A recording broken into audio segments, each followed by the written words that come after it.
আজকে দুঃখের সঙ্গে বলতে হয় যে একটা চক্রান্ত চলছে বাংলাদেশের ভবিষ্যতে যে নির্বাচন হওয়ার কথা সেই নির্বাচনকে বাঞ্চাল করে দেওয়ার একটা গোষ্ঠীর চেষ্টা করছে। আজকে দুঃখের সঙ্গে বলতে হয় যে একটি উগ্রবাদ তারা বিভিন্ন রকম উগ্রবাদের কথা বলে মানুষকে বিভক্ত করতে চায়, বিভাজন সৃষ্টি করতে চায়।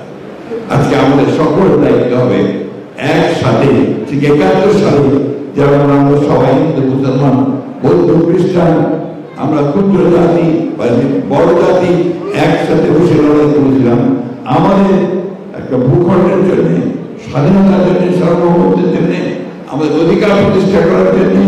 সেইভাবে আমরা আমাদের অধিকার রক্ষা করার জন্য আমাদের সেই যে লক্ষ্য ছিল একটা স্বাধীন বাংলাদেশ করার জন্য, মুক্ত বাংলাদেশ করার জন্য, সেই লক্ষ্যে আমরা কাজ করব।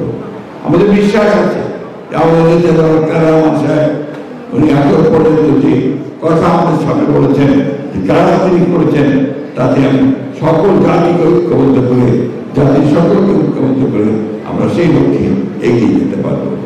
আমি আমার দল বা জাতীয় দলের পক্ষ থেকে আপনাদের আন্তরিক ধন্যবাদ জানাচ্ছি। আমরা অনেক দূর দূরান্ত থেকে অনেক কষ্ট করে প্রায় সকাল থেকে এখানে বসে আছেন আমাদের নেতার বক্তব্য শোনার জন্য। যার উদ্দেশ্য একটাই, আপনারা স্বপ্ন দেখছেন যে তারেক রহমানের নেতৃত্বে নতুন এক বাংলাদেশ গড়ে উঠবে, যে বাংলাদেশে আপনাদের সকল অধিকার প্রতিষ্ঠিত হবে। ধন্যবাদ।